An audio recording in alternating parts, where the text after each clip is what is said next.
Tuh kan, tahu?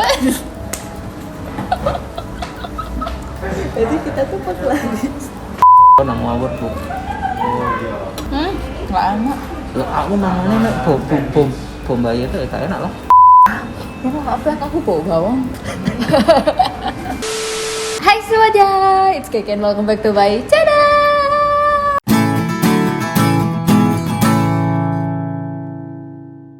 Jadi, sedikit pengumuman, kita sudah buat mengenalkan teman-teman sama dia juga sama kita. Aku pengen kita lebih dekat guys. Jadi hari ini aku akan buka-bukaan, aku akan jawabin Q&A semua pertanyaan yang udah masuk ke Instagram aku @kekegenius. Aku akan coba rangkum di sini, mungkin akan berfaedah buat teman-teman yang sekarang sedang mungkin butuh untuk tips memilih pasangan, untuk tips menjalani hubungan, apalagi yang LDR. Juga bahkan mungkin ada teman-teman yang pengen lanjut ke jenjang yang lebih serius ke pernikahan. Itu apa aja mungkin yang harus disiapkan, kita akan bareng-bareng jawab-jawab di sini. So kalau misalnya kalian tertarik seperti biasa, stay tune. Kurang kompak, stay tune. Oke, pertanyaan yang pertama ada dari @royce.akbar99. Gimana awal cerita ketemu dan jatuh cinta?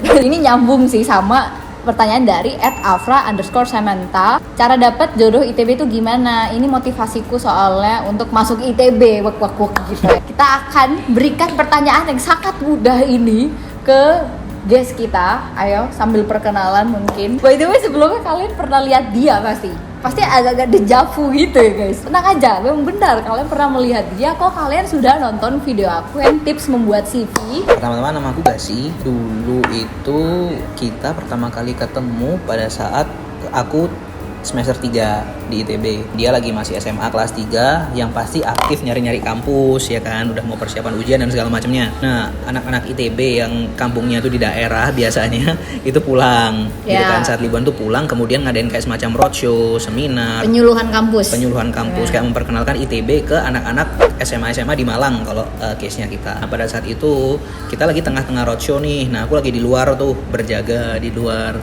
Nah, terus ada dua anak perempuan itu datang. Mereka dua perempuan ini kayak pengen nyusul temennya yang lagi ikut penyuluhan. Nah, ternyata salah satunya tuh dia. Jadi aku bolos, nggak ikutan guys. Dulu anak-anak agak-agak bandel dikit. Jadi gitu. Waktu itu dia tuh katanya pengen ngajak temennya yang lagi ikut.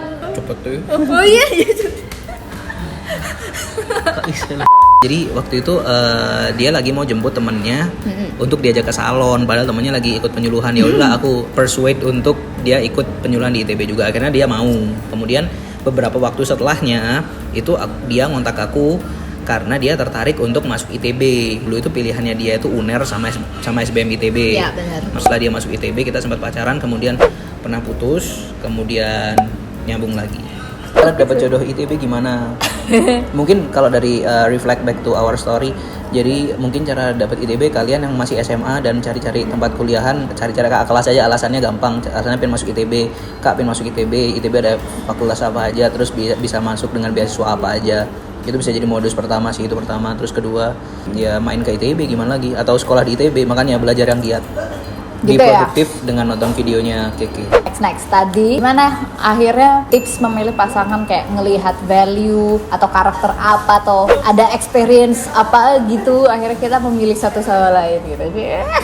Suaramu lu kuanter. Coba. Aku dulu deh. Jadi kalau aku sih melihat dia ini pertama, dia ini pekerja keras banget sih.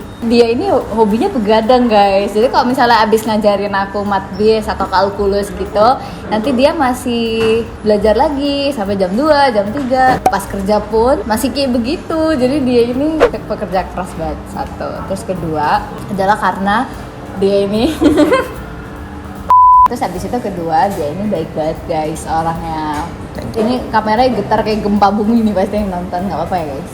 Padahal dia literally kayak emang genuinely baik sih ke keluarga dia, ke teman-teman dia, ke teman-teman saya juga, ke semua orang yang nggak dikenal juga baik. Itu sih kayaknya membangun respect saya terhadap Anda itu kayaknya itu. Thank you. Jadi kan Appreciate kalau that. orang kan mungkin pengen earn respect kan dengan cara kayak pakai jam Rolex lah apa lah, kalau dia nggak kayak gitu. Itu gak jam Rolex. Mabut ya. Dilihatin mbaknya, kita membuat kegaduhan. Ayo cepet ih, berapa menit nih? Aku jujur aja ya. Memang melihatnya pertama pasti kan fisik dulu.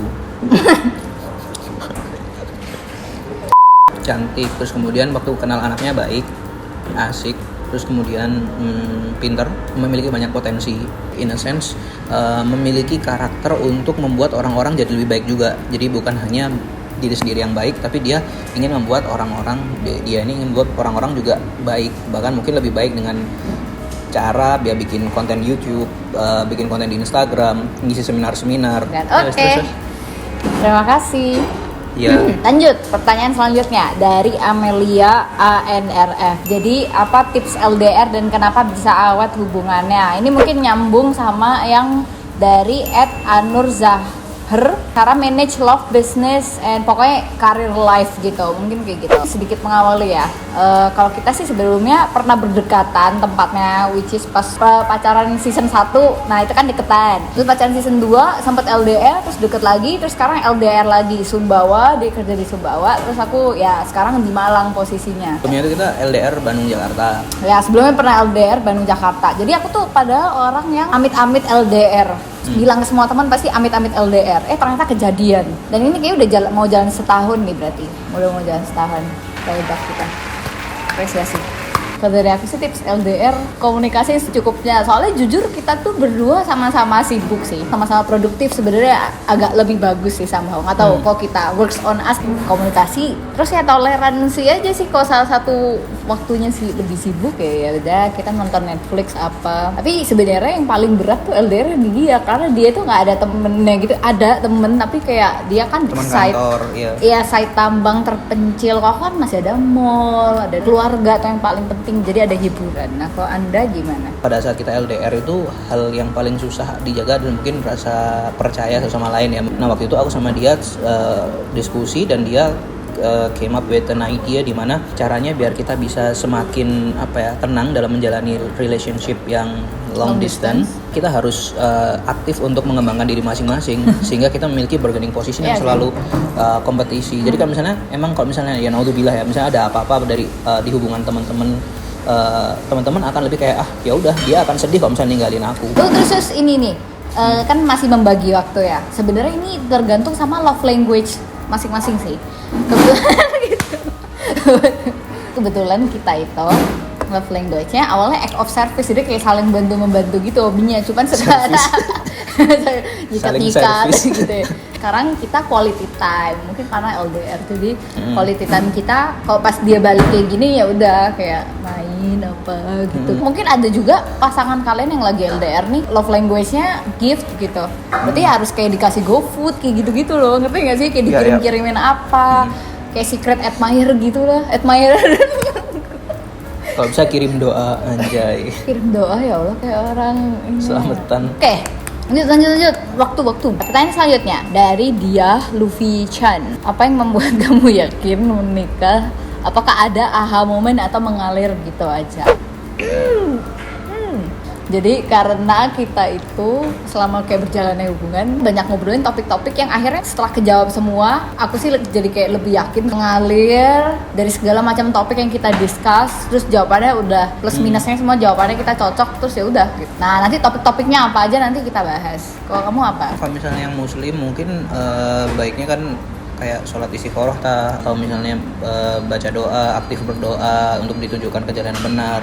Itu mungkin secara agama. Itu mungkin hal-hal yang bisa membuat aha momen itu sendiri. Cuman kadang-kadang memang beberapa orang tuh nggak memiliki aha momennya sendiri, kayak kata Keke ini. Menurut saya dengan adanya pengambilan keputusan yang logis dan juga saling terbuka, kemudian dipersenjatai dengan doa, wah itu udah nggak perlu aha momen, ya udah lanjutin aja. Mungkin aku ada sih beberapa, to be honest. Pas kita ngobrolin beberapa topik ini nih, nah coba ya. Pas kita ngobrolin masalah karir sih kayaknya. Jadi aha momenku mungkin di situ kali ya. Soal pembagian waktu, terus impian kerjanya mau ngapain, terus apakah dia oke kalau istri bekerja. So far jawabannya sangat memuaskan dan akhirnya kayak aha momen gitu. Itu satu. Ya benar kan, saling terbuka aja. Terus kedua tentang peranakan. Peranakan Buat mungkin teman-teman juga bisa jadi inspirasi juga ya ini. Kalau ketiga pas masalah financial sih. Jadi financial ini kondisi sekarang sama impian nanti di masa depan, cara ngatur duitnya gimana. Terus apakah dia oke nanti kalau istrinya nggak kerja atau istrinya kerja atau istrinya duitnya lebih banyak.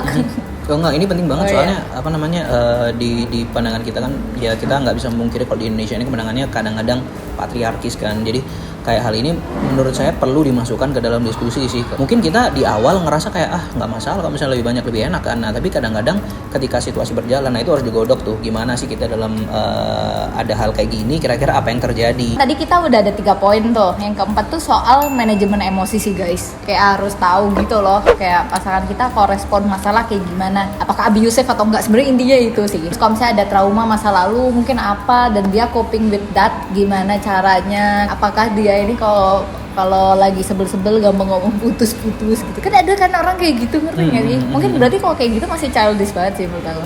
Terus abis itu mungkin yang tadi masih ketinggalan itu tempat tinggal kalau kita. Apalagi kalau teman-teman perantau sih, kayak mau ngekos atau maunya ngontrak atau maunya tetap ngekos sendiri-sendiri, barangkali ada yang kayak gitu. Kalau dia kan situasi dia di site gitu kan, yang banyak monyet gitu-gitu, anjing liar. Oh no. Gak ada anjing ya? Ada biawak, sempat dan sapi.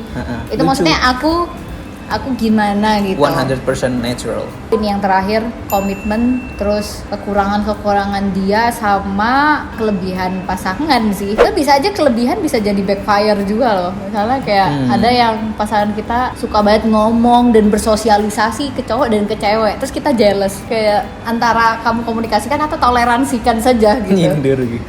Dia Ya, oke. kayak begitu. Dia tuh hobinya ya semua instastory teman-temannya di reply satu-satu, cewek cowok diajakin ngobrol semuanya. Tapi kalau misalnya aku oke dengan itu ya berarti ya nggak apa-apa. Iya sih, pada saat menikah kan kehidupan lebih kompleks gitu loh.